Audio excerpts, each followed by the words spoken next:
What's good, ladies and gentlemen? Welcome back to the channel. We are here recording live from the mothership in post commentary, and we're here with this episode 7 of the Southampton career mode. Apologies for no episode going up yesterday. My EA access had run out. I didn't have the full game yet due to complications. Now I got a full game, so now you can expect episodes every day. Sometimes maybe even double uploads, depending on how you guys are supporting the series. I mean, you keep dropping them likes, and we'll get some double uploads on the weekends most likely. I mean, during the week, double uploads not really gonna work as well. I mean, a lot of people are gonna be at work, a lot of people are gonna be at school, so I mean, the views ain't really gonna be there so much. But we're kicking off the game today against Manchester United. They filled a relatively strong side, and the game is kicking off in the snow. We're kicking into December now, not January, December. I got that wrong. Kicking it into December, winter time. So I mean, we're really getting into the clogged Christmas period of fixtures, winter time where there's no breaks, and obviously once January comes around, transfer window is going to be open, FA Cup's going to be in full effect, so games are going to be coming thick and fast. We got off to a great start, forcing the save out of the keeper, and now it's Lucas Vazquez playing it to the back post, almost finding Redmond. We've seen that combination time and time again between these guys, going far post, and Rashford in the 50th minute is going to find Lukaku, and a good save out of Fraser Foster is being forced. And now the keeper just buying a little bit of time, you know, slowing the game down as Man United get their first real chance of the game. Nathan Redmond skipping around his man, plays it inside to Højbjerg. He's looking for someone. Lemina gets the ball, pulls it back to Højbjerg. Højbjerg bends it, but again, good save this time from David De Gea. Still 0-0. No one's broken the deadlock up to this point. Man United come down the right hand side, cross it into the box. It's going to fall right here to Lingard. Just a whole little mess right there. And the shot eventually into the hands of Fraser Foster. Manchester United coming forward again. Nemanja Matic on the ball this time, pinging it beautifully into the field of Lukaku. It eventually finds its way back post. Rashford, Yoshida's tackle finds its way to Pogba. And Paul Pogba having involved in a little bit of a spectacle this past week with Manchester United. If you ain't seen what's been going on with Paul Pogba, you might want to check that out. I've actually seen what was said, and Mourinho was actually talking about the video that Paul Pogba posted during Man United's loss at Derby. I mean, he says he was asking what time Pogba posted it or something. I don't know why Pogba's face was like that though. He was looking at Mourinho like he didn't know what was going on. But if that what it's all about, that video Pogba posted, it's a little bit weird. Like, it's not that deep. Like, the man was just enjoying life. Like, I don't really know. Mourinho needs to chill a little bit. But you see, final chance of the game did go to Manchester United, and we wasn't able to get ourselves back into the game. So we suffer what is our third defeat of the season, because we lost to Fulham obviously in the end of the last episode. If you haven't seen the last episode, go and check that one out. You need to check that game out, because we scored a phenomenal goal. The best goal you'll see all throughout FIFA 19 lifespan. I'm telling you that right here. Nathan Redmond scoring a very acrobatic effort in that last episode.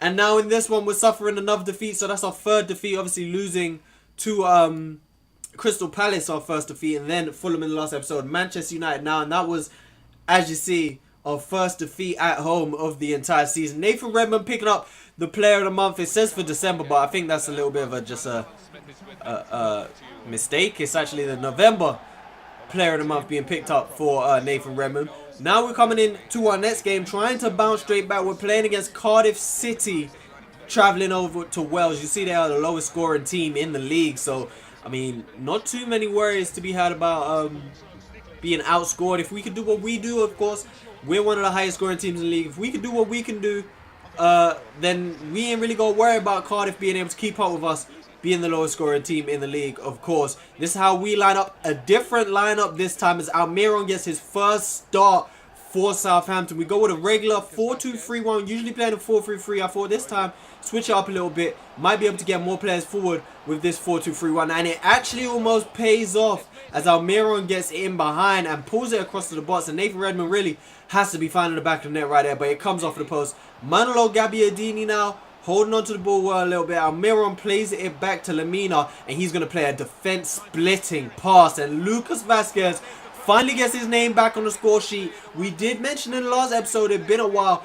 5 games at that point without a goal, and now this is his 7th game he was going into without scoring a goal. And Lucas Vazquez finally finds the back of the net again. It's not to say that he wasn't playing well. The guy was playing well. He was finding the back of the net. No, I mean, sorry, he wasn't finding. He was finding teammates who was finding the back of the net, getting assists, creating chances for us, and generally just creating a whole load of. He was getting hockey assists and all kinds, but not getting goals.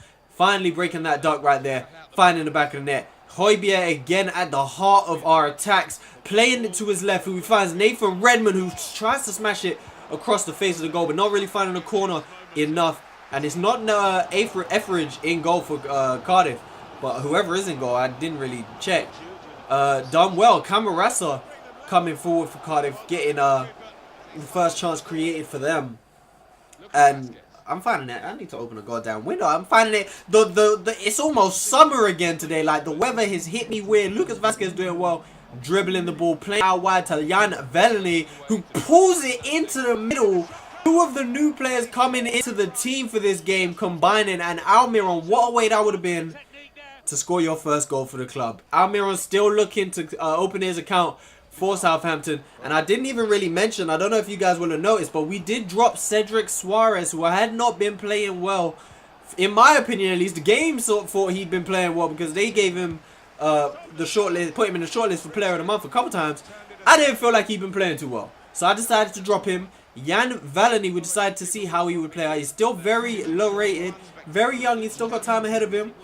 He's not got showing great potential or anything like that, so it's going to be interesting to see how he performs. And up to this point, he was performing quite well. Højbjerg on the ball again, playing a beautiful ball into Lucas Vazquez, and Lucas Vazquez shot. And you see how he feels about that, falling down onto the ground. He feels like he shouldn't have been able to get that shot off without it being closed down. Now Jake Hesketh had come off of the bench, and he plays a beautiful ball into El Unici, who'd also come off the bench. He cuts it back, and that, let's give out a little clap for the man, El Unici. I said when he gets put on the pitch, he's going to need to take his opportunity, and he's done exactly that. And let's not even look past the young man Jake Hesketh for playing a pass that good as well. Same thing goes for him. When he comes off the bench, he's going to need to take chances, but El Unici has made no mistake of that. And I said it's going to be hard for him to get in to the team because Vazquez and Redmond are playing so well all season. So, I mean, it's harsh, but even something as good and beautiful as this is not going to be good enough for him to get straight into the team. He's going to have to keep it up. He's going to get more minutes due to goals like that, but he's going to have to do more. And Mario Lemina was the man of the match for this game, continuing to train these same 2 guys. I'm probably going to switch it up very soon. Maybe in the next episode, we'll switch these 2 guys up and give some younger players some training, most likely. Player of the Year announced, and of course, it's Lionel Messi. Like, I mean, if you've been around the channel for a while, you know how I feel about Messi. Messi is head and heels above any other player on the planet, including Cristiano Ronaldo. I love Cristiano Ronaldo. I love Modric. I love Modric. But how the hell has he won the best player on the planet? Like, Modric is world class. Modric is unreal. But he's still not close to Messi.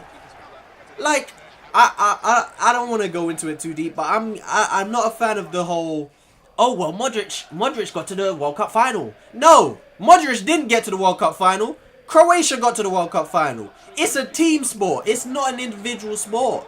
Oh, well, Ronaldo's won the European Championship. He's better. No. Portugal won the European Championship. Ronaldo wasn't even on the pitch when they done it. Like, let's look at the facts. That Messi is simply a better player than Ronaldo. And I feel like that's all it should come down to at the end of the day. But, yeah, like I said, we're not going to go into that too far. Into the final game of the episode, we're playing against Tottenham Hotspur. Of course, as an Arsenal fan, can't stand them. And we almost made me delighted early on in the game as Højbjerg found himself rarely making a run in behind the Tottenham defence. And unfortunately, coming off of the post. 30 minutes in, Serge Aurier was giving us huge problems down the right-hand side. Not getting enough support from Nathan Redmond. And Bertrand was kind of being exposed by the 2 on the right-hand side. And it's a huge chance. But you see, from this Tottenham lineup, it's not their strongest possible lineup. Cross put in from Vazquez. Comes out to Redmond, who's going to find Vazquez again. who opts not to cross it in. He cuts inside. Let's rip a shot. And the man has found his scoring touch again. Because after opening his account again, went a few games without a goal, this man said, you know what? I like the taste of the back of the net. I'm going to try and find it again. And I'm going to do it even from back here. Look at this. He's cut in. No one can get close to him. So many players in and around him, in front of him. Blocking the goalkeeper's vision, maybe. But look at everyone chasing him. Not close. He lets off a ripper of a shot. And that is top bins right there. No matter who you got in goal. And Vasquez, I mean, he's just lit up the squad in his early portions of this game. And now he looks like he's set to doing it again. That's his 6th Premier League goal for us. 61 minutes on the clock now. Look at us breaking from the back. Again, finding Lucas Vasquez. He's going to play it outright to Cedric Suarez, who got himself back into the team. Playing it down the line to Lucas Vasquez. In behind. Fakes a shot. Pulls it across the box. And this time it works as it should. We tried it in the first game. Was it the first game? Second game, sorry. Almiro tried to pull it across to Redmond. This time he made no mistake. Not hitting the post this time. It was a similar angle too. I mean, like, it was a tight angle. If you could hear my chair, listen. I can't even make them sounds now. If you can hear the chair creaking, I'm sorry. I need to sort it out. It needs oiling or something. But you see right there, Nathan Redmond. It's a tight angle. It's a similar angle. I guess he just learned. He downloaded how he needs to finish that, and he put it into application. This time winning the ball back. Lamina again. Our midfield has just been so brilliant this season. El Unici again came off the bench trying to run at a bit too many people. Rose wins the ball back. Not enough time. He gives it away to Gabbiadini, who squares it to Redmond. And Nathan Redmond doubles his goals for the game and puts this match to bed. Beautiful finish from the English wideman. And it's Danny Rose. It's Danny Rose. I mean, it's a similar situation to what happened to us in the last episode, where we was trying to play it out of the back and we ended up just giving it away as we were chasing the game. Danny Rose does the same thing. But look at this beautiful finish from Nathan Redmond, who, just like Vasquez, been on brilliant form all season. Just bending it around his man, finding the back of the net. Gazzaniga, who started in goal for Tottenham, being beaten 3 times in this match, and we take another 3 points. 3 from a possible 9 in this episode, and I don't know what the game's talking about. Well, it's talking about the round of 16 draw for the Champions League, but I have no idea why they're showing a picture of Lucas Vasquez. Maybe they're hinting that we are on our way to Champions League football next season. And as you'll see from the table, which is coming up soon, we may be, but right now, Defensive Team of the Year, Chiellini, Hummels, Jordi Alba, and PK all on that shortlist. I mean, it's a good shortlist. Makes sense. Top player sales, El Unici, interestingly, found himself out of it, but Lamina is taking that place for the 3rd. So, I mean, I guess it makes sense because Lamina's been nothing short of spectacular for us this season. Lamina, Højbjerg, and Oriol Romeo, we can't downplay how well Oriol Romeo has played. I think he's the black horse for the team. Like, he just under the radar, does what his job is, and does it spectacularly. We have Redmond, Vasquez, and Gabbiadini all around the same area for top scorers. I think they all got goals. Maybe Redmond's got 7 now. I'm not too sure. But you look at the table now. Chelsea, West Ham, Man United all on 31 points. We are on 29. But we have a game in hand over West Ham and Manchester United, whilst Chelsea have in hand over us and 2 over the 2 previously mentioned Manchester City and Arsenal sitting in 9th and 10th respectively. Liverpool down in 12th. However, they have risen up the table a little bit. And Spurs in 15th place. So the table is flipped all over the place. I mean, the only teams out of what you would call the kind of regular top 6 is Chelsea and Man United, who are up there. I mean, you look, West Ham, Southampton, Leicester, Bournemouth, Brighton, all in places where you wouldn't necessarily expect them to be. And you see right there on the right, all our games coming up for the rest of the month. We have Huddersfield, we have Manchester City, and Arsenal, who kick off the episode next. And then we're into January, where the transfer window opens. So you guys, just let you know, I've seen all of your comments about recommendations for players. I've seen them, I've taken them in. However, just how I do my career modes, I'm not necessarily going to tell you who I'm looking at signing. I'm not going to tell you who I'm thinking about letting go. It's going to have to come as a surprise for you guys. So, if you've suggested a player and I've not replied necessarily, I've seen it, and whether it's I'm deciding to go with your transfer, whether it fits what I would do naturally, you'll have to wait and see. Thank you guys again. Thank you guys for sticking around on the channel. Love you guys. Peace.